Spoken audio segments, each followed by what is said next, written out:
Hello and welcome to the First and 10 podcast. I'm your host, Patrick Feltz. I'm here in Indianapolis, back home. We're recording our mid-season, basically at the mid-season point, if you can believe it or not, like we're here.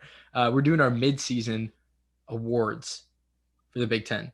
And joining me, as always, is Reid in Nashville, Tennessee. And for the first time on the First and 10, it's Aidan Kunst from the Hoosier Experience, a show Reid did this previous weekend, recapping the Ohio State-Indiana game. How are you guys doing today?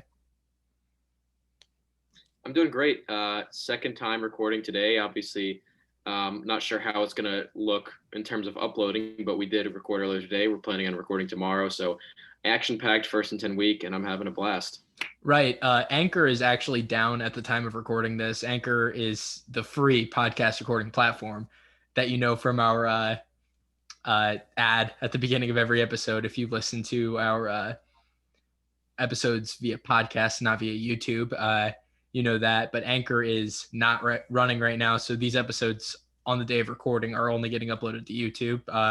We'll have them up to Anchor and your preferred podcast platform at some point. Maybe you're listening on it and you're thinking about that right now. But Aidan, we're glad to have you on today too. Yeah, good to be on, boys. I haven't been on the show yet, although, I've had both of you on my pod, which is also an Anchor pod, so we'll see how the uploading goes there. We're covering the game tonight, IU basketball season opener against Tennessee Tech. I'll be covering that game shortly. As of time of recording, we're 2 hours to tip, so that's going to be a fun one. I'm happy to be on the show, and I'm excited to talk a little Big Ten football. Reid, you live in Tennessee. What do you know about Tennessee Tech? I know they're called the Golden Eagles. They're from, I think, Cookeville, I think is what it's called. Don't know too much else, and Indiana should win pretty comfortably. Hopefully, if Indiana does not win this game and win this game by a lot, we're going to be in trouble. That's all I got to say.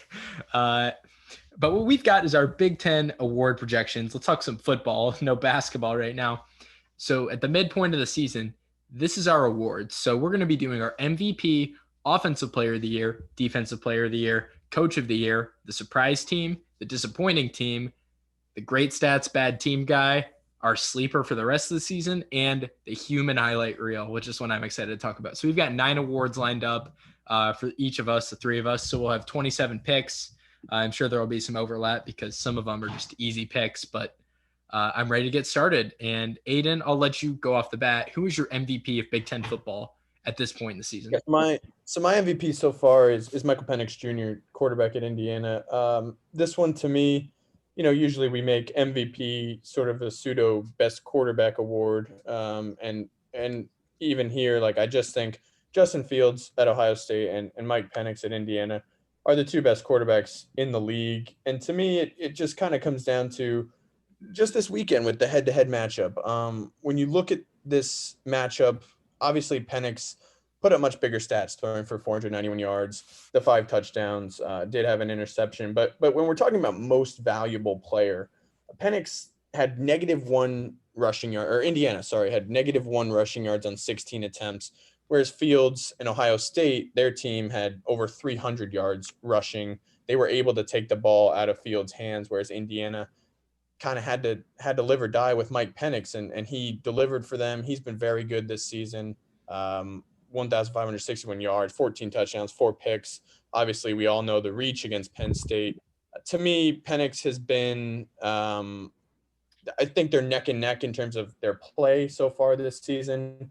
But to me, looking at that head-to-head matchup, I just felt like Penix had to do a little more for Indiana. He's a little more valuable to their team because they don't have as much around him. Whereas I think Ohio State has quite a bit of talent when you think about that offensive line, that backfield with Master Teague and Trey Sermon, and then, of course, the receivers with Garrett Wilson and Chris Olave. I think you're right about that. I think Indiana probably relies on Penix more than any team relies on their quarterback, and for good reason. He's an amazing talent. For me, I agree with you in my pick and the way I chose it being most valuable as opposed to best. I'm choosing David Bell. And like I said, I don't think he's the best player in the Big Ten. I would call him the most valuable, though. And I'm giving this to him in the midseason awards for a reason. I don't think he'll be MVP by the end of the year because Rondell Moore is back, but no team has relied on a single player as much as Purdue has relied on David Bell. They've lived and died with David Bell. He's always put up great numbers for them. and Aidan O'Connell throughout the season. He's been his favorite target. He likes to find Bell and Milton Wright the most, but David Bell, I don't think any Big Ten team relies on a single star as much as him. And just like Penix, for good reason. He's an incredible talent, and they need him. So David Bell is my mid-season most valuable player. Reid, I love that David Bell pick. That's super interesting. I like your logic there, both of you guys. The just value to their team. That's what it is, most valuable. And honestly, by that logic, if you're talking about who makes up the biggest percent and chunk of their offense, I'd go with Mo Ibrahim of Minnesota. But his team has been so bad that it's tough to give him the MVP. I'm going with Mike Penix too. Indiana's won games, and they've won games really because of him. He did struggle in that first Penn State game, really up until he couldn't struggle anymore. In that final drive, he was elite. And of course, the reach, the 2-point conversion, all of it. There were so many incredible moments from that game. And going forward, 491 yards against Ohio State, all these other just crazy good games. And while I don't think he's going to quite enter the Heisman conversation this season, he should be on every Heisman watch list in America from day one next year. Michael Penix is the truth, and he is my mid-season MVP. Although I would say I think Justin Fields is a better player than Michael Penix. Don't get me wrong. And Fields has been incredible this season too. I mean, what was the stat? He had more touchdowns than incompletions through like his first 4 games or something, or 3 games. I forget what the exact stat. 2 out of his first 3 games, he had more touchdowns than incompletions. He had touchdowns and 4 incompletions. That's incredible. So. Like stats like that. I mean, it takes a special player for that. And Justin Fields is exactly that. So me picking Penix here is not a knock on Fields, but more of just a salute to Penix, who has been an absolute stud this season. Yeah, I mean, there's a reason Justin Fields is going to be most likely the 2nd overall pick in next year's draft. And Penix right now is probably not at that level. But to me, man, what he's done for this Indiana team is special. Right. And I get into the next category, Offensive Player of the Year, where I kind of see a similar pattern here. And I wanted to pick Penix again. I really did, because I think he absolutely deserves it. But I'm going with his favorite target. I'm going with Ty Freifogel, who has had these last 2 weeks 2 of the best receiving games you'll ever see. Back-to-back 200-yard multi-touchdown games. Ty Freifogel is not just an elite receiver. He's probably a top 5 receiver in the nation. He has been unstoppable these last few weeks, and he's really made a name for himself nationally. Ty Freifogel is my Offensive Player of the Year so far. I'm going to go with Mo Ibrahim. You just talked about him a second ago. He really carries his team in a way that few others do. He's got 13 touchdowns and 817 yards on the ground. That's just through 4 weeks. He's on pace to completely shatter his previous highest total of rushing yards in the season, which was 1,160 in his first season at Minnesota. Minnesota relies on this guy. I mean, it's very similar to the way that Purdue does on David Bell. He's essentially their entire offense, and Tanner Morgan has been disappointing all year. But they've still been able to win 2 games and put up a fight now and then against Maryland. Ibrahim, he has a good game every week, and even weeks where he doesn't play well, just like last week. His standard of a bad game is considered a great game for so many others, which is why I got to give him Offensive Player of the Year. Yeah, I'm right there with you, Reid, with the pick of Ibrahim. I mean, obviously, it's been a disappointing season for Minnesota. I personally thought they'd be much better than they have been. But when you look at the production, 5.5 yards per carry, like you said, the 13 touchdowns, the 817 yards. I mean, he's returned kicks, he catches passes. There's just not much more you can say about this guy. He's really shouldered the load for them in a way I don't think many people thought he would, and I expect that to increase even more now with the news that Rashad Bateman has just bailed on the season. So I just think, to me, Ibrahim kind of embodies that Offensive Player of the Year when you don't necessarily have to account for wins. Right, and that makes a lot of sense. And I have another category later, the great stats, bad team guy, that I think Ibrahim is kind of the epitome of. But let's get through these Player of the Years real quick, and the other of the years. Defensive Player of the Year. Reid, I'll let you take this one first. Who's your DPOY? Jamar Johnson. He's one of my favorite players in the Big Ten. Probably my favorite player on this Indiana team. And he got 2 picks last week against Ohio State. Not many guys can do that, especially against a Justin Fields-led Ohio State team, but he's really been the backbone of this team. He got a crucial pick against Penn State. I believe he got a pick against – or no, he didn't get a pick against Michigan. He got tossed out of that game early on. But either way, he has been consistent this entire year. He's made big plays when it mattered, and he's the heart and soul of this team, I would say, or at least the heart and soul of this defense, if you want to say that Penix is the heart and soul of the team. I don't see a defensive player who you could really say is more valuable or overall better than Jamar Johnson.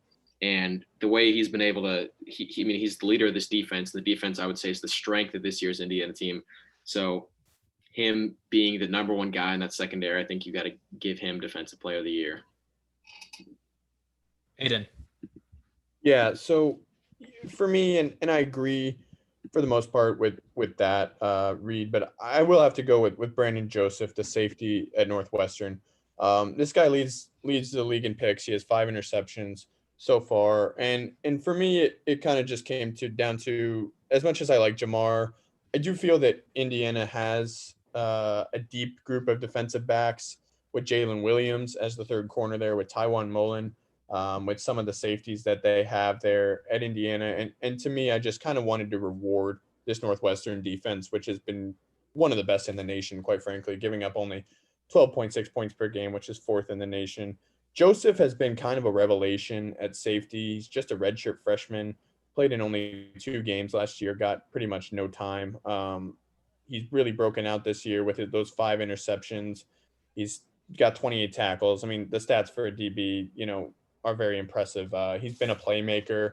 He's really come up big in some of these games, particularly the Purdue game when he had 2 picks in the second half. And I just feel like rewarding this Northwestern defense. I feel like Joseph has been one of the elite playmakers in the league, and so I'll give him Defensive Player of the Year. As great as Brandon Joseph has been, and as great as Jamar Johnson has been, Jamar Johnson was going to be my pick originally, and I love Jamar Johnson.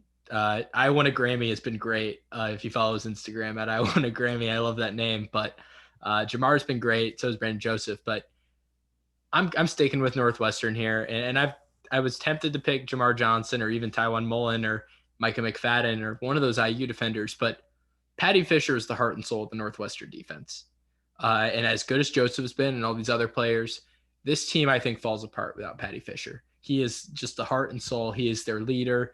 He's the guy. He is just the man for Northwestern. And without him, I don't think this is the same defense. And you could have everybody else, and you could have a guy just as talented as him, but he's a leader, and he really holds his defense together. Patty Fisher is my Defensive Player of the Year at the midseason point. And shout out to that Northwestern defense for just being absolutely shut down. Every week in and week out, they get it done. Yeah. And I was high on them coming into the season. I had Northwestern winning the West, and I'll talk about that pick forever, about how I called it. But I didn't think the defense would be this good. I hope they'd be good, like very, very good, like top 15 good. I didn't think they'd be top 5 or arguably the best in the nation. But I think a lot of that goes to coaching. A lot of that goes to the talent, truly. And these guys are old. They're experienced, and they're going to be tough to beat come bowl season. Yeah, and guys, I know Joey Galloway called this defense a bunch of Reese Davises running around. And I thought that was incredibly disrespectful. I mean, when you look at these guys, these are athletes. These are talented players.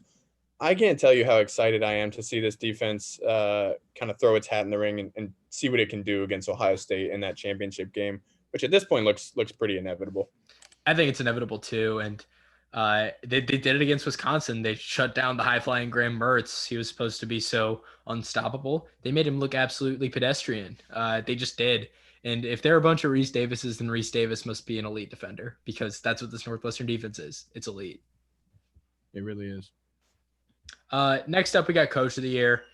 If I could give it to a coordinator, I would give it to Mike Bajakian of Northwestern.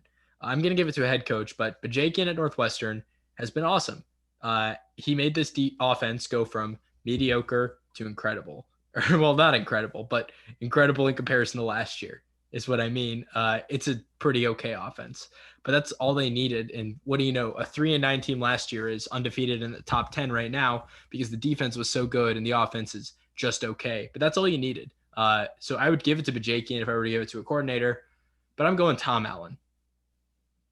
Tom Allen has been the man ever since he really started at IU. He has been about one thing: LEO, love each other. He has implemented that into the locker room. That's the culture. Those guys are playing their hearts out for him, for each other. That's not just a one-off culture. That is not just a thing that you have for 1 year and then it disappears. That's a thing you recruit off of. Guys commit to your school because of that, because they want to play for each other and they want to play for you. And it really has come into its own this year. It's been a couple years in the making. They had big progress last year, won 8 games. This season it is, top 10. Indiana was in the top 10. It's not much else to say. Tom Allen's an easy pick here, and it's been incredible to see the turnaround of Indiana football. And I can promise you that if Tom Allen is the coach of Indiana going forward, it's going to be like this for a long, long time. I think Tom Allen is the obvious pick here. Last year, if you want to talk about coach of the year, you could make the case for either Tom Allen, PJ Fleck, or Ryan Day. But I think so far, at least this season, Tom Allen is the only guy you can really go with. Just what he's done. Indiana was already on the rise this year, but he's taken Indiana to a whole new level. And we've been talking about what Indiana could be for a while. Now that's what Indiana is. So Tom Allen, he's clearly coach of the season. But while you bring up coordinators, I want to talk about an assistant coach, Brian Hartline at Ohio State. Right. He's the wide receivers coach. What an incredible job of recruiting he's done.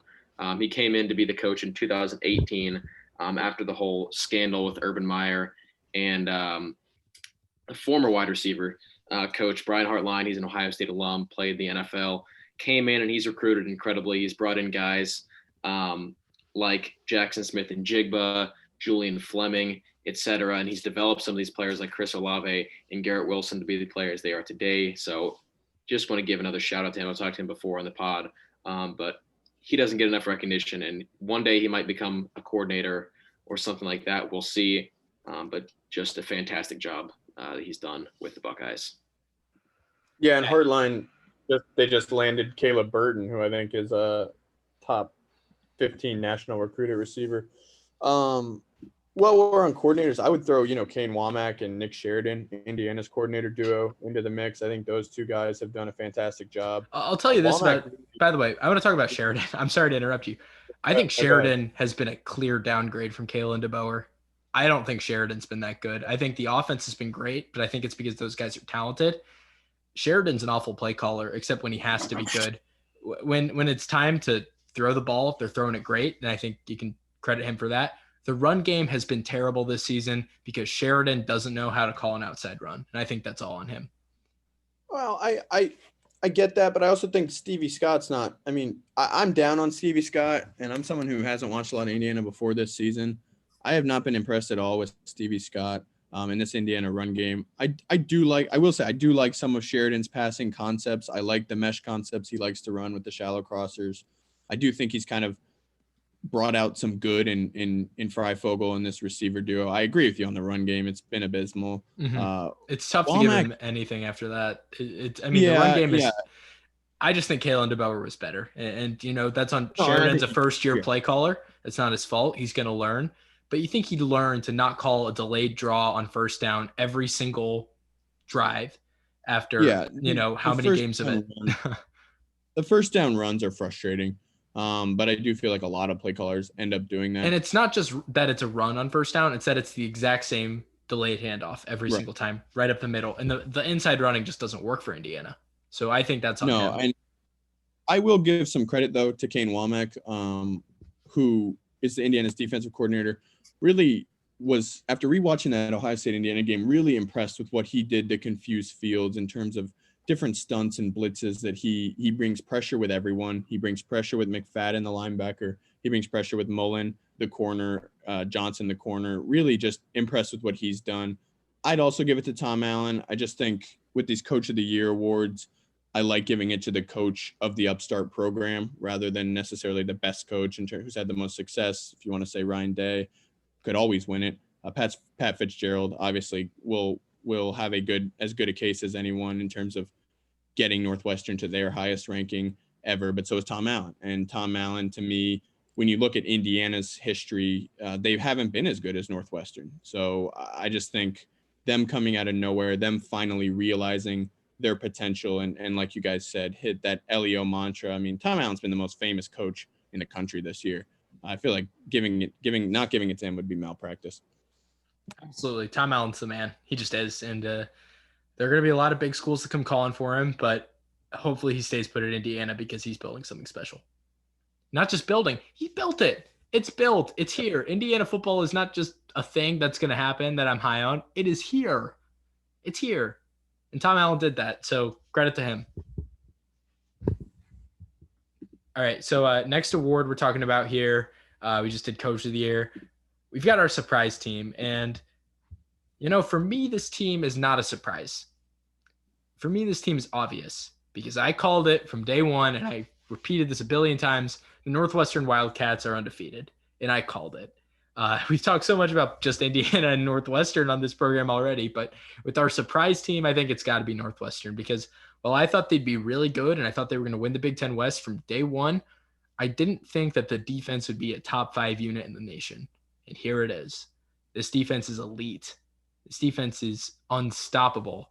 And the offense is okay. It's passable. And I think that goes to Peyton Ramsey. It goes to Mike Bajakian. It goes to Pat Fitzgerald. This team, a lot of people were out on Northwestern after a 3-9 season last year. I think that was all on Mick McCall and, some bad quarterback play too. But that's all been fixed. And now what do you know? Northwestern's a top 10 team. So credit to Pat Fitzgerald and co. NU's got it this year. Yeah, I was going to go with Northwestern, but they seem to be the obvious pick. I'm going to go with another surprise. The Maryland Terrapins. Yep. I think some people are getting a little too high on them because they did beat Minnesota in overtime. Minnesota's a team that if you're a real threat for winning your division or getting into a good bowl game, you should be beating in regulation. But they have impressed me. I didn't see that win coming at all. They went into Happy Valley and slapped Penn State around. And this is a Maryland team I expected nothing from. I expected them to get maybe a win against one of Rutgers or Michigan State.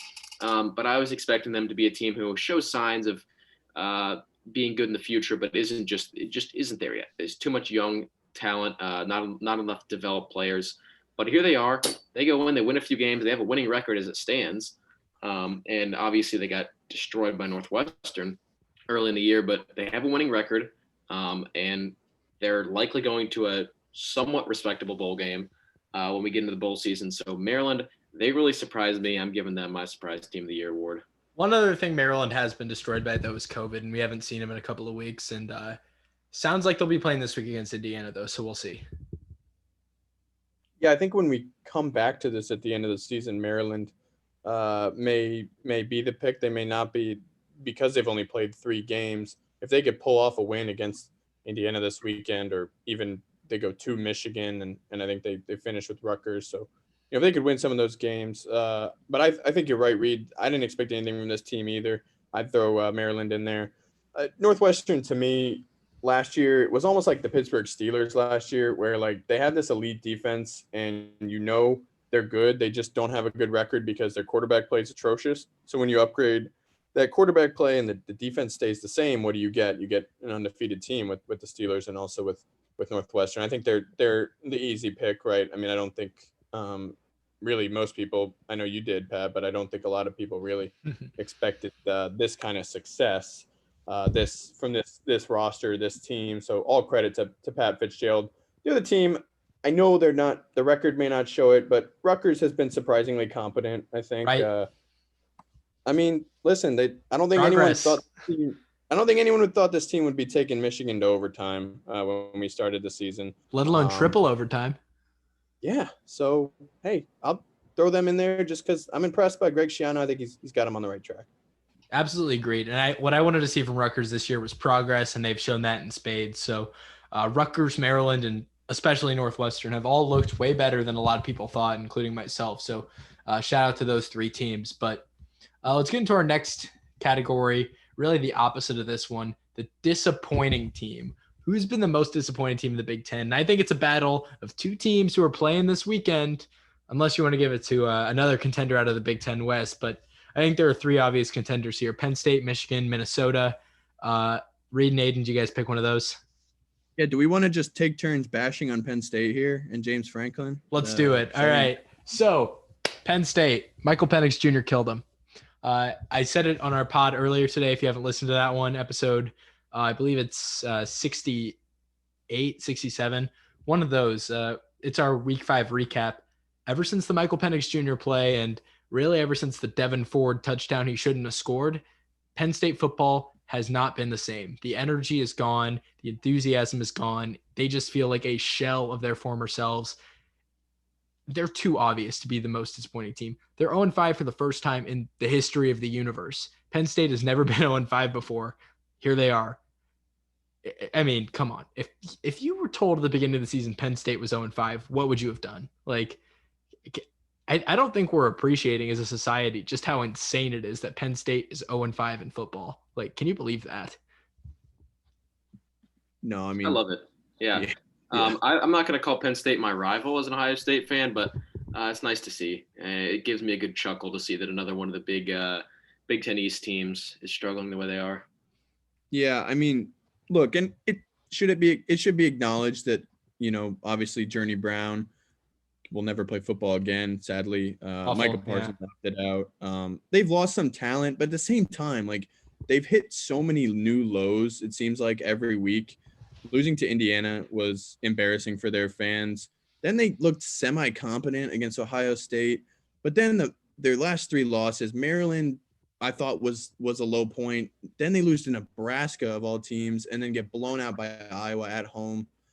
It's just not happening for this team right now. Do you guys think Franklin State? I think he does, just because with COVID, the buyouts, we're not going to see as much firing. But I don't know. I'm not impressed by this guy. Well, we talked about this earlier on our show. Yeah. Well, I think my thought is if they lose out or if they win one game, you can't keep him after that, because that could arguably do more damage to the program than any price tag could. Because if you keep around a guy who wins one game in a season in your Penn State, like, it could get real ugly real fast if it hasn't already gotten ugly enough. But if they win 2 or 3 games, I think they give him another chance, use the COVID excuse. Yeah, I said if they win one game, they keep him just because of that big buyout. And at the end of the day, you look at what he's done in the past. I think they can let a 1-win season slide with all things considered. I think if there wasn't that huge buyout, then a 1-win season would see James Franklin out the door. But I think the only scenario where he goes is if Penn State goes 0-9 this season. It's going to be interesting to see just across college football how much COVID impacts how many coaches are fired. We already saw Muschamp at South Carolina. Those buyouts are very expensive and pretty tough to deal with if you're a program. So it's interesting. I think he probably gets another year, but we'll see. Yeah, so I gave my disappointing team of the year to the Minnesota Golden Gophers. I feel like I had to, since they were my pick to win the West 2 years in a row. They proved me right last year. They didn't win the West, which is my ultimate prediction, but they proved me right in being a really good team and being a national contender, a team who's in the top 25 consistently by the end of the year. And this year they did the complete opposite of that, and they let me down. So they disappointed me more than Penn State or Michigan did, and especially Michigan, because I actually saw Michigan having a really down year. I picked them to go 3-5 at my preseason predictions. So Michigan wasn't as much of a disappointment or a surprise to me.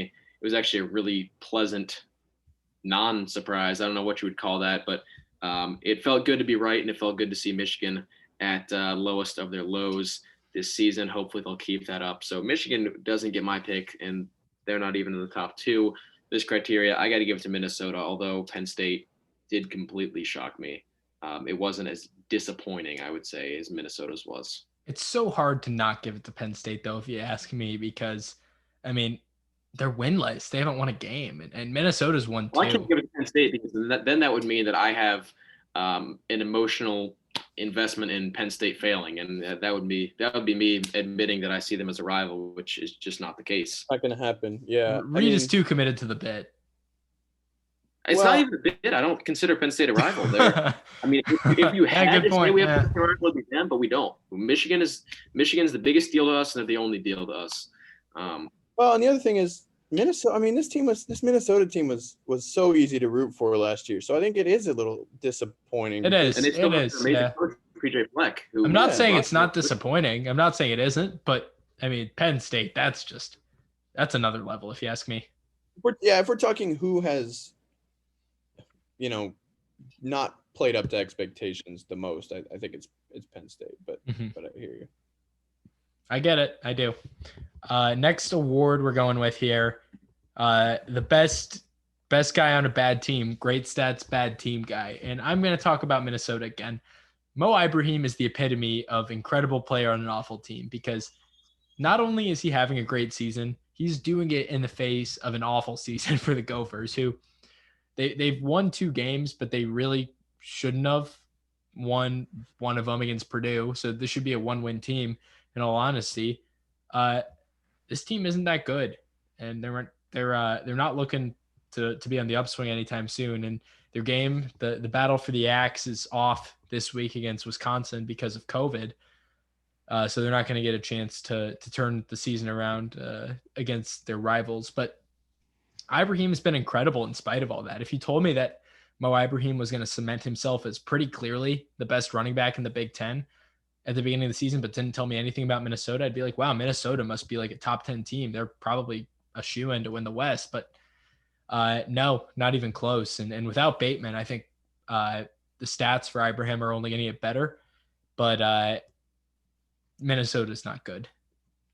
Ultimate great player on an awful team. So Ibrahim gets that for me. I'm going to go with Jahan Dotson, kind of the inverse of what you did. You chose Penn State as your disappointing team and a Minnesota player as your great stats bad team. I'm doing the opposite. I got a Penn State player here. And Dotson, the epitome of Jahan Dotson's great stats bad team campaign was the Ohio State game, where he just completely balled out, made some incredible catches, went up against Shaun Wade, Ohio State's best defensive back, and made a complete fool of him. And his team hardly even contested for a win there. That's all you really need to see is what he did. I mean, he had a good game against Indiana too, and he made a really great play late to give Penn State the lead. Or actually, I believe it wasn't to give them the lead, but it was to really put them back in the game. Either way, Jahan Dotson, he's been great all year, and he's got a really disappointing quarterback, Sean Clifford, throwing to him. And if we had to have a disappointing player of the year, I think Sean Clifford would win that award, because I considered him a top 5, maybe even top 3 Big Ten quarterback over the offseason. He has not been that at all. So Jahan Dotson is the guy you really feel bad for. You feel bad for both Ibrahim and Dotson, but when you have such an amazing wide receiver talent with a quarterback who's not helped out very much by his O-line, and a quarterback who's supposed to be all that, and he just can't hit you up when you need him to, and your team's not winning games, you feel bad for him, and he's the real great stats bad team guy for me. Yeah, I agree with both you guys. I think those are the 2 clear options. Dotson has been a nice find for this Big Ten, or for this Penn State team. But when you're playing with Clifford and now Will Levis, who's even worse at throwing the football than Clifford, it's just tough to handle that as a receiver. And yet he still put up good stats. Ibrahim as well. Like I mentioned earlier, just because you guys said that, I'd throw David Bell's name out there. I don't think Purdue's a bad team, but I think they're a very average team. And he's obviously put up, 425 yards, 6 touchdowns. He's produced in a big way for a team that I think is just average and maybe even below that. And what really is unfortunate about the Dotson situation too is that I think the only real way Penn State can win a game, other than against Michigan State, is if Will Levis is the quarterback. Just because Will Levis, he brings a new element to the team, being a more dual threat quarterback than Clifford. So it's really, you either have a bad quarterback passing to you, but better than the alternative, which would be Clifford, and you probably lose games, but you get better stats, or you get worse individual stats, and your team can maybe get a win. So either way, it's a real lose-lose for Dotson here. And it's just an unfortunate situation. Yeah, agreed. Yeah. But let's get into our next award here. I think we're kind of through that one. Our sleeper player for the rest of the year. So not really an award for what they've done so far, but a guy who's maybe having a pretty good season, but you think is just going to get better as the season goes on. My pick here, though, I'm going with Mike Epstein, the running back for Illinois. He had a big game this week against Nebraska, 113 yards and a touchdown. But he's not gotten the ball a whole lot, only 55 attempts, but he's averaging 6.1 yards per carry, which is really impressive. I think his amount of touches is going to go up drastically, especially after his performance this week. So you're going to see a lot of Mike Epstein going forward. I like him a lot, and I like this guy just kind of carrying Illinois because I think they're going to rely on their run game a lot because Brandon Peters is kind of a so-so quarterback. If they're not playing Isaiah Williams at quarterback, who's going to run the ball on every play, then every running play is just going to be a handoff, and it's going to go to Epstein. So you're going to see a lot of him. His carries, I think, are going to go up steadily throughout the rest of the season, especially this coming week coming off a huge game. So keep an eye on him. Yeah, I can see that happening for sure. My sleeper for the rest of the year, going to be an Iowa running back. He's really the second running back in this duo, but he had a good week last week, and I could see him getting more and more touches as the season goes on. Makey Sargent, again, I've said his name multiple times in this podcast. I don't know if that's how you pronounce it. So Sargent, if you're listening to this somehow, I apologize if I've mispronounced your name. If you're an Iowa fan and you know the pronunciation, please let me know. But Sargent, he's a good back. Hasn't gotten a ton of touches so far. He's only had 48 attempts on the season. But I like what I've seen from him so far. I think he and Goodson are a really good duo. They're really up there with Teague and Sermon, as well as Charbonnet and Haskins for the best running back duos in the conference. I like what I've seen from him. And another guy who I would say could be a sleeper, but potentially won't be because their easier games are more out of the way. Bo Melton, receiver at Rutgers. I like what I've seen from him so far. He's a senior, and I would call him a sleeper potentially for next season. Or actually, no, he could be a sleeper for next season because he's a senior right now. And for a second, I thought that would be the end of his college career, but then I remembered, of course, there's the COVID eligibility rule. So next year we could see even more good production from him. I think Melton and Sargent are two guys who you're going to be hearing their names more often in the future. So I'd throw David Bell out there for Indiana. I know obviously he had some big bad plays in this game against Ohio State. The fumble early in the end of the first half, and then the big drop that on the following play. David Ellis? David Ellis, not David Bell. My bad. David Ellis. Good catch there. Yeah, no, he for Indiana, he's like a gadget guy. He's not really a running back. He had 4 catches for 86 yards, touchdown for Indiana. Like I said, big drop that led to the Penix pick 6 and a fumble. But it kind of just struck me, and it was his first game or second game back from injury for Indiana. Kind of just struck me that he was featured quite a bit because he's a guy who has some speed. He's kind of a smaller guy, but they like to use him in the slot. They like to use him out of the backfield. I think you could see him kind of get some more touches in this offense as he gets more accustomed coming back from injury. So I think he'll kind of just have a bigger role for Indiana, and it just seemed like they liked what he brought to the table, even though he had some big time kind of bad plays. And then the other one, Jalen Berger, who's a true freshman back from Wisconsin, who's from I think New Jersey, and he ran for 93 yards on 15 carries last Saturday. He's averaging 6 yards a carry. He's been a nice change of pace guy for them, and I feel like going forward, at least, he's going to be a really good player in the future, and maybe they even start to give him a little bit bigger role this season. So those two guys to me are ones that are kind of on an upward trajectory right now. I like what you're saying about Ellis, and I see with the way he's been getting touches, I think it's similar to Ty Freifogel in the week 1 game against Penn State. Freifogel was getting targets, ball was going to him, and he didn't necessarily look great. Similar to Ellis here, and as he gets worked into this Indiana play calling scheme, we might see a lot more of him, and he could surprise us moving forward. So I do like that pick from you a lot. Yeah, and Jalen Berger coming out of a high school football powerhouse out in New Jersey at Don Bosco Prep. He's been a highly prized recruit for a lot of guys, and I think he's the next in line as, the traditional Wisconsin superstar running back. He's going to be the guy. Yeah, he's shown some nice flashes for them. He really has. Mm-hmm. All right, so our last category here, the human highlight reel. I wanted to go with Ty Freifogel for this, but I already picked him for offensive player. And calling Ty Freifogel human is just not true because he is not a human. He is more than that. He is too good to be human. I'm going with David Bell. David Bell, every single week, he does something spectacular that you see someone tweeting about. And I mean, he's just that good.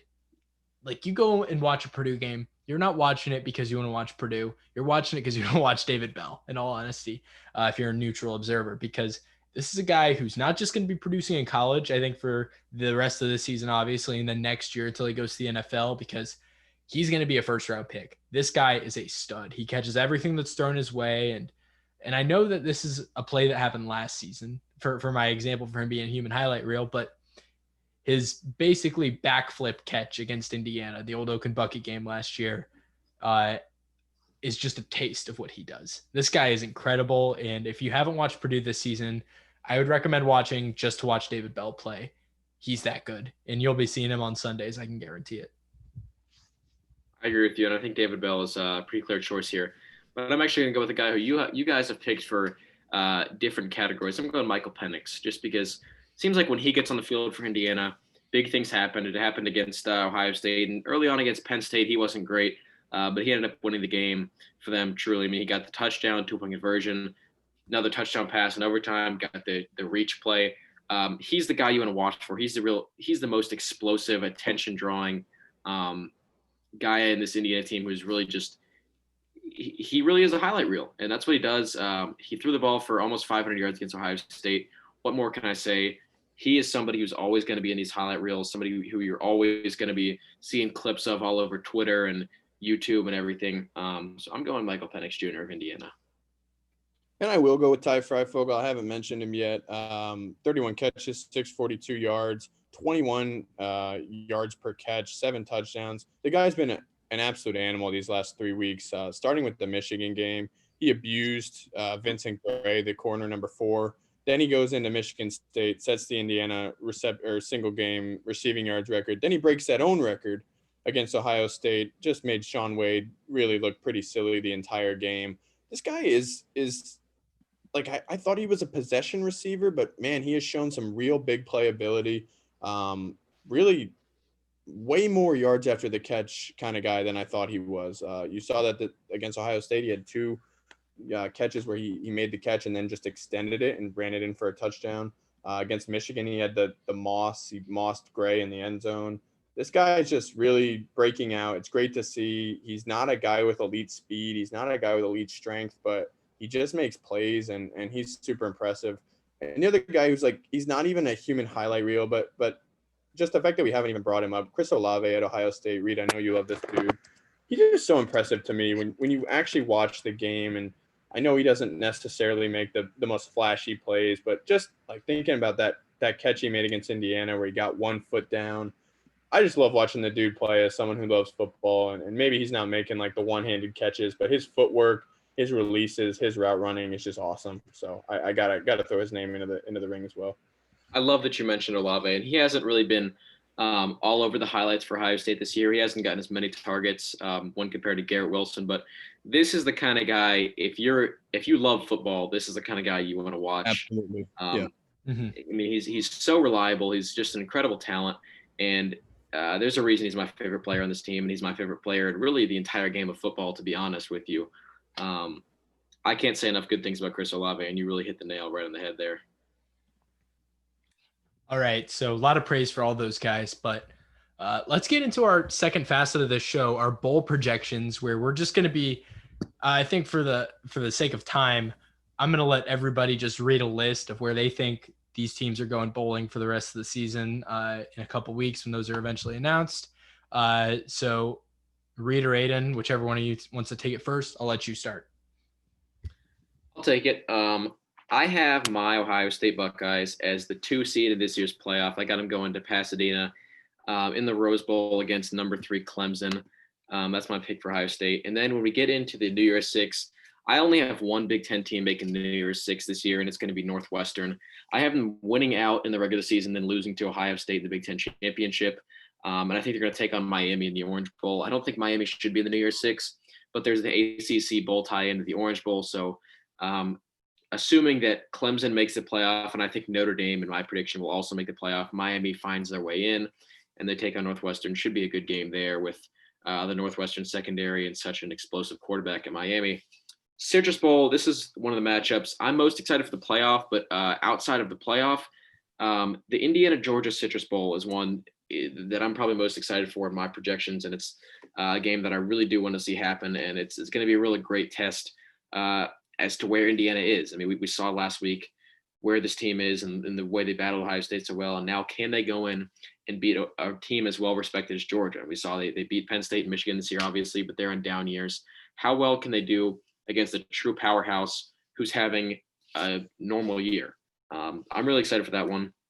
Outback Bowl, Wisconsin versus Auburn is my pick there, although I do think that Indiana could end up in that bowl just by virtue of the bowl selection committee having a bias against Indiana because they're not a huge powerhouse blue blood team, and it'd be unfortunate to see that happen. But I think it's very much within the realm of possibility. If I was the only person on the bowl selection committee, this would be the Outback Bowl, assuming every game goes the way I think it will for the remainder of the season. In the Duke's Mayo Bowl, last projection, I believe I had Penn State here, or maybe I actually think I had Purdue playing in this game, but I have Iowa taking on North Carolina in this game. I think that Iowa, they'll essentially be what would normally be a 6-6 or 7-5 team, regular Iowa team, so they ought to end up in the Duke's Mayo Bowl. Pinstripe Bowl, I have Purdue taking on Kentucky. This will be the second time Purdue will be playing in the Music City Bowl in the last 3 seasons. Hopefully I'll be able to go to this game if they allow fans, and if the fan situation, if it would be safe for me to go, and if it's possible, I would love to see this game and go cover it. I hope for Indiana to make the Music City Bowl last year, but they ended up not being in it, and it was an SEC ACC game. But this year the Big Ten is in the Music City Bowl, and they have that tie-in for the next few years. So hopefully I'll be able to cover some Music City Bowls in the next few years. Pinstripe Bowl, I have Maryland making their first bowl game in a while to take on the Boston College Eagles. And then in the Guaranteed Rate Bowl, I have Michigan taking on Kansas State. And I've seen a few different bowl tie-ins in different websites. So I'm not sure if the Big Ten actually has a tie-in here because I've seen different information from different sources. But this one source I'm going off says that the Big Ten has a tie-in against the Big 12 in the First Responder Bowl. I don't think the Big Ten should have 9 teams bowling. I don't think we're that deep of a conference. But if there is 9 teams to go bowling, I think Penn State, after the awful season they've had, sneaks their way into this game and takes on TCU, mainly because they have the name Penn State. They're a big brand. So when you put them against other teams who are, say, 3-6 or so, I think Penn State will get the nod as opposed to, say, Nebraska or maybe a Rutgers or a team like that, just by virtue of being called the Penn State Indy Lions. So I don't think they deserve a bowl game, but I think if the Big Ten does play in the First Responder Bowl, Penn State will get that selection. Those are my bowl projections. Those are all 9 of my teams I have going to the bowl games. Let's see what you guys got. Yeah, so I have a very similar slate to you, Reid. I don't have that 9th game. Wherever I was looking didn't have that 9th tie-in, and quite honestly, I hope they don't have that because I don't want to see Penn State in a bowl game. Yeah, Clemson, Ohio State, and Pasadena. I had Northwestern versus Oregon in the Fiesta Bowl. I agree with you that I think they do get the New Year's 6 bid. Citrus Bowl, I had Georgia, Wisconsin. It's not what I would pick. I just think Wisconsin is the brand, and I kind of think Wisconsin may beat Indiana in the regular season game. I know there's some disagreement, but I do think that Wisconsin gets that bid. I think Indiana would then take the Outback Bowl bid against Auburn. I like that matchup for Indiana. We know Minnesota beat up on Auburn last year. I think Indiana could kind of do the same. For the Duke's Mayo Bowl, I've got Iowa, NC State. I don't know. I think I have you had Carolina. I think I have State. I have Carolina in a little bit better bowl. Music City, I've got Michigan, LSU, kind of a battle of disappointing teams, but Music City would jump on the opportunity to get those 2 brands there. I also had Purdue, Boston College in the Pinstripe Bowl, and then I had Kansas State and Maryland in the Guaranteed Rate Bowl. So, I think Maryland will see. I mean, it's so weird that they've only played 3 games, and now they have to play Indiana, even though they're 2-1. So this can kind of fluctuate depending on what COVID does to people. But I do think that at least those top 7 teams will all go bowling, and I actually feel pretty confident that this is how it's going to slide, save for a few changes up and down. Because I just don't see Northwestern losing in the regular season. I think if they can keep it within 2 touchdowns against Ohio State, they'll get a New Year's 6 bowl appearance, and it's clear the committee already likes what they've done with that number 8 ranking. And the only other comment I would have is that I think the committee being too high on Georgia at number 9 could potentially preclude us from seeing Georgia in this Citrus Bowl or this Outback Bowl scenario, because I think with the committee's bias. I don't know. I just don't trust them not to find a way to get Georgia into a New Year's Six bowl. So in my perfect scenario, mine's going to look a little different from you guys just because I see the Big Ten having 3 teams in the New Year's Six for another year here, for a second consecutive year, including Ohio State in the playoff against Clemson in the Rose Bowl, like you guys said. I've got Northwestern in the Chick-fil-A Bowl, and I've got them playing BYU. Well, I don't know if BYU is going to quite get that New Year's Six slot just because the committee hates them for whatever reason. They deserve it. And if you watch this team play, they absolutely deserve it. So I've got that. I've got Indiana in the Fiesta Bowl against Oregon. I think Indiana deserves a New Year's Six slot. Whether the committee is going to give it to them or not is another thing we're going to have to see coming. But, they could be one of those at-large teams. I think they deserve it. So with that shakes up the rest of the rankings a little bit and the rest of the bowl selection. So Citrus Bowl, I've got Wisconsin. They're really that best of the rest team. I think Indiana's going to beat them in the regular season. So Wisconsin slots into that Citrus Bowl, and I've got them playing the Georgia Bulldogs. The Outback Bowl, total Iowa game. This is going to be the most Outback Bowl ever. Iowa versus Auburn. If you like Outback Bowls, this is for you because I feel like those teams are in the Outback Bowl every single year. Music City Bowl, I've got Michigan in it. While I don't know if Michigan's really that good, in fact, they're not. I can tell you that right now.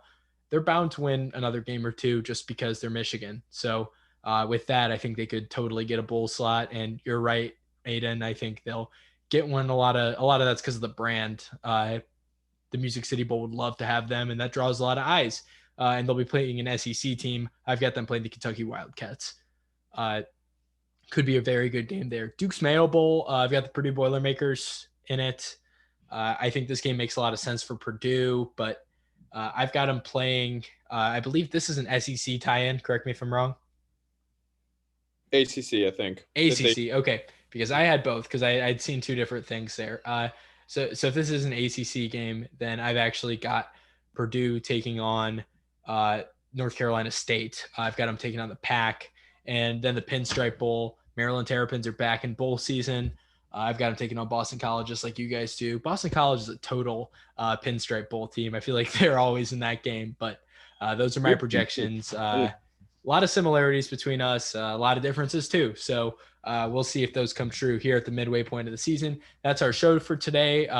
That's the First and 10. Find us on Instagram at First and 1G, on Twitter at First and 1G. Aidan, thank you for joining us. Where can we find your stuff? Oh, yeah. You can find my stuff the Hoosier Experience podcast.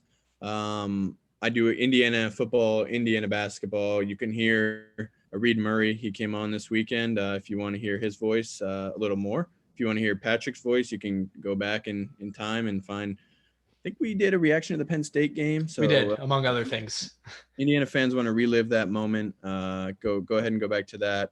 I also do some writing for the Daily Hoosier, just film studies and football, and I'll be getting into basketball tonight as IU starts.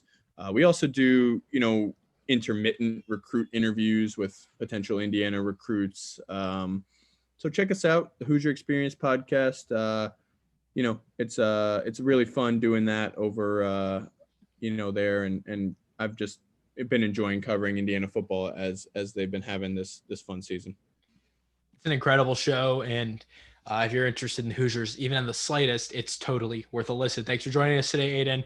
And we hope you have a good rest of your day, all of you listeners out there, and we'll see you next time. Bye.